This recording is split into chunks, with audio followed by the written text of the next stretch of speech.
most annoying thing about having a vagina. Bacterial vaginosis can be avoided. Can also happen just because it's Tuesday. Yes. Period just got done. Here. Have BB. Too much sex. Have it again for a few days. Worn on cotton underwear. Better have some BB. Mercury is in retrograde. Sure. Why not? Here's some more BB just because. When you're on your period in the morning, and you wake up to you either 1. Bleeding a lot and fast, or 2. It has all rolled out the side of your pad and underwear. You are covered in blood and now need to change the sheets, your clothes, and you might as well shower too, or you get lucky when it's pulled inside. So you go for the morning pee and it all comes out in one rush. I prefer that much more than it leaking out everywhere during the night. Doesn't happen every time, but I just want my sheets and mattress to stay fairly clean. I got a uterine prolapse which has become a sort of natural plug when I sit or lay down. So, despite feeling like I have a breakdown there pretty much constantly, it's actually saved some sheets and underwear from staining. However, standing up too quick or sneezing is way more disastrous than it used to be. You win some, you lose some. When you're just standing minding your business and you feel that warm gush of thick liquid come out, you aren't sure if it's your period or a bunch of discharge. Either way your underwear is tucked and you need to go to the bathroom to check right away. That tiny wet patch when you get up off a plastic leather chair, way more noticeable. If it's a dark surface, you know you haven't been leaked or anything else wet, but all the internally generated warmth just compressed between your vagina and butt means it'll be there, and it'll hang around just long enough for others to wonder why you're hovering over your chair. The vagina is fine, but the uterus tries to kill me on the monthly. Right. I'm perfectly happy with my vagina, but my non-functioning uterus makes a pretty strong case for eviction. I mean, really, you have one job, and not only do you refuse to even attempt to fulfill the entire purpose of your existence, you also try to kill me on the regular. Too long didn't read no complaints about the vagina, but my uterus is an asshole. How temperamental is because of its sensitivity. Have hair, itches, shave, itches more. Hair and hair that's no longer attached, stabby, get too sweaty, oh my god the itching, get too dry, sandpaper, clit comes out from under the hood and gets irritated on hair or panties, getting a lip stuck in late panties, having your pad lift up and stick to the most inconvenient place. Did I start my period randomly? No a-hole here. Wet just because. Being wet also doesn't always mean horny.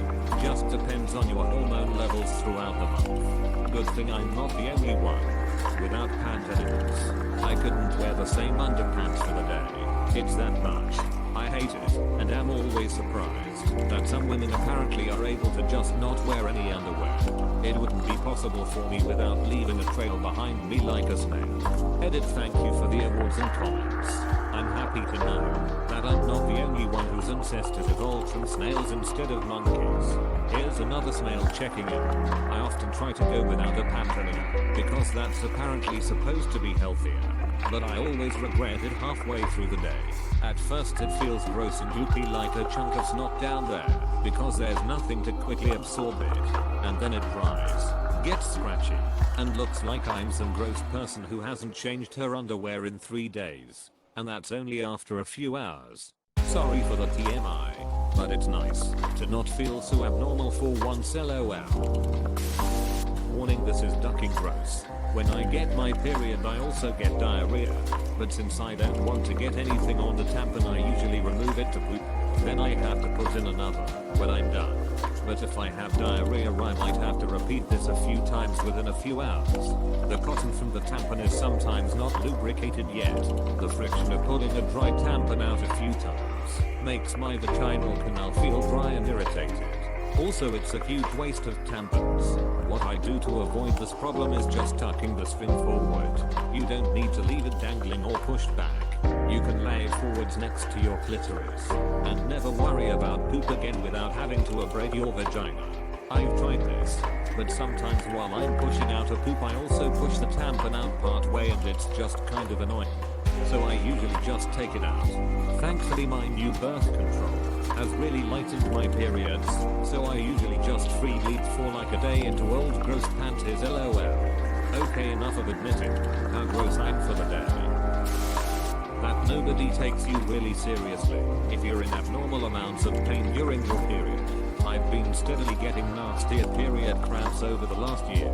Cycle is consistent, and for the beginning and end the cramps are kinda typical. But for 2 days in the middle, it's been absolute heckin' getting worse. Crippling pain that sends me to my knees and now needs opioids to calm it down. Bigger and more frequent clots. Increasingly heavier flow. I call it the head tide.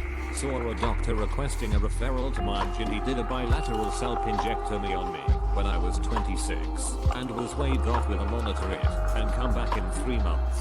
Maddening. And even people who get periods don't take you seriously if they have milder symptoms. I had horrible cramps for my first period. Then every period through high school was just nausea that went away after one throw up. After that, mine were pretty mild. But the fact that some people literally don't go to the hospital when their appendix bursts or something because they think it's just their period, that is enough effing proof to me that periods are not all created equal. Well, periods obviously, but I guess the tearing snipping of the vaginal tissue in labor is a close second. But not every woman gets pregnant, of course, and a few women won't endure this during labor, but most will. I've been stitched in down there for other reasons and the scar tissue is a lifetime bitch. I'm very scared of actual getting pregnant and giving birth. My mother has permanent continence issues after birthing 3 children. Surprised nobody has mentioned this, by the way. So, as a young man many years ago, I stayed with my wife for the birth of our first baby. Everything seemed normal right up until the baby was just about to pop out. I was holding my wife's hand and watching what was going on down there, and then the nurse calmly with a pair of scissors cut my wife's vagina down towards her butt. I can still remember the sound, like cutting heavy cardboard. I think I almost passed out, but everything happened so quickly after it. Our baby boy was out in seconds after that and soon was in his mother's arms, and she was smiling and laughing. She says she didn't know they'd done it until it was time for them to stitch her up, which she does remember. Ouch. A small edit thank you for all the nice comments, and I hope I haven't traumatized anyone too badly. That cut is called an episiotomy, and it used to be done in the theory that it'll help the mother tear straighter and be easier to sew up. However, docs have since found that it tends to make the tear more. You know how that first strip you make in a piece of paper is tougher, but then after that it just keeps ripping with ease. That's the thing. Better not to artificially start it. Torn tissue heals much faster than cut tissue. C-sections are not exempt from this rule. I worked in a high acuity labor ward with our own on. Every single cesarean with the exception of crashes involves a doc making an incision in the uterus just big enough for 4 fingers. 2 docs on each side of the patient use 2 fingers each to rip the uterus large enough to birth the head. They looked like hyenas fighting over a scrap of meat. I was absolutely not prepared the first time I scrubbed into that.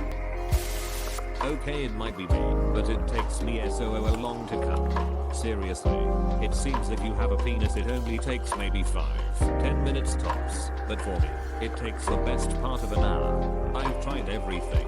I assume my antidepressants might play a role, but it was still an ordeal before I was on. 1 vulvar labia, sometimes it cramps like a muscle. 2 urethra, its shortness makes uses frequent. 3 uterus pain, bleeding. Medical complications. 4 vagina, the cervix changes during the cycle, so it feels different all the time.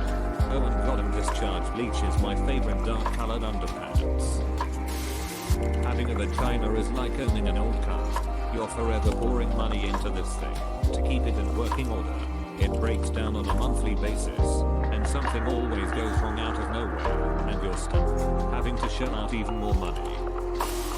Everyone is saying periods, where I more than agree that the blood changing pants tanks, the actual bleeding part, is annoying as duck.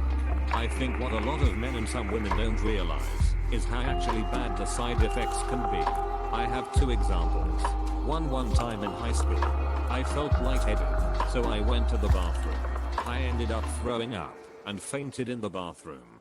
My friend found me when the teacher asked her to check why I was gone for so long. It was from my period.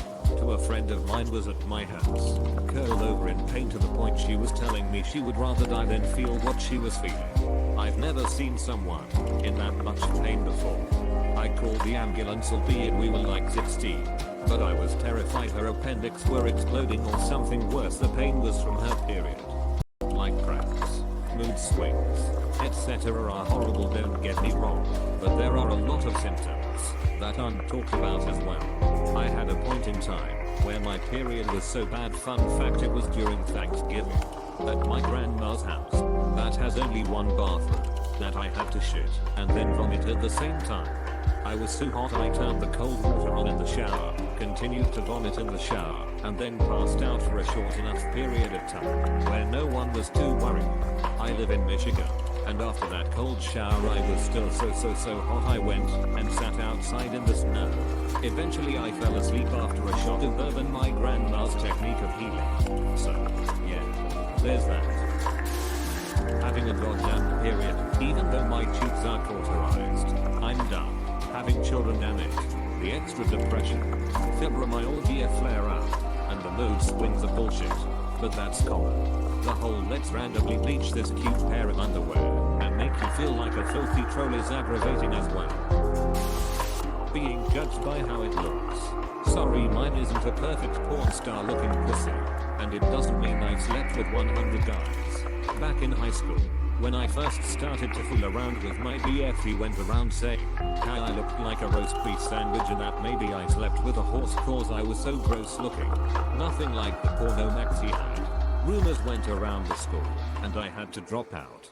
Then over the years different guys have either walked right out after seeing me naked, or talked behind my back to their friends. It's been a huge problem in my life and I've tried to kill myself over it, because I don't have the money for surgery. Body shaming destroys lives. One lightning crotch, walking down the aisle of the grocery store, and bam, intense shooting pain that nearly brings you to your knees. The first time I experienced this, I was literally afraid to move, and stood in the same position for a good 5 minutes, before it felt safe.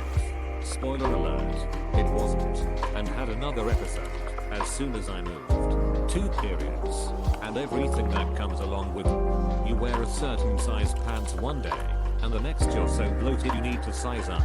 Period clothing is a thing, not just period panties. I won't even go into the bleaching staining underwear bit. Everyone on here has covered that so well already. 3 grooming. Like, why is it so hard to shave down there? There's so many crevices and ways to slice and dice, and ingrown hairs. Christ on a cracker. Thinking about waxing my vagina makes me cringe. 3. I saw someone mention right handbags. It literally feels like someone is pulling your sandpaper covered soul out of your vaginal canal. How can I bleed so heavily 1 minute and be dry as a bone when it's time to remove the cotton stopper? 4 crowns. I feel like this has been mentioned countless times, but the first 48 hours for me is the absolute worst. I've been to numerous odds and explained that they hurt so bad I can't walk or function, and been told that it's normal. Vomiting from period cramps is normal. I think not. My dudes. 5. My cycle is pretty normal, but every so often things like to start early late, and it's always at 2:30 in the morning. And it always wakes me up, so that I can inevitably sit on the toilet for 30 minutes waiting for that elevator scene from The Shining to start. 6. So, we ladies are blessed with these duct organs that try to kill us, and spontaneously shed every month. And we still get policed by male politicians who have no idea what owning a vagina uterus entails. I'll have no man tell me what I can and can't do with my lady bits. I fought for 2 years to get my tubes tied, and had countless male odds argue that, because I had not had children yet, I'd regret it. Finally found a dog male who completely agreed with me, and said you thought this all through. You have good reasons. And even if you didn't, who am I to tell you what to do with your body? 2 metal clamps later, I'm safe from crotch goblins, but still have to deal with the monthly rage and chaos that comes with being born with a vagina. Most annoying thing, the fact that society has this stupid perception that women's vaginas are always shaven bare and discharge free. Ladies, having boring underwear is perfectly fine if it makes you feel more comfortable. Discharge is nothing to be ashamed about. At least our reproductive organ can clean itself. Everyone needs to get used to seeing white clear brown stains on our unders, because it's that I know. Is that eggy white thing you get is actually something you want when you're trying to conceive. Thanks for watching. Consider subscribing for more videos.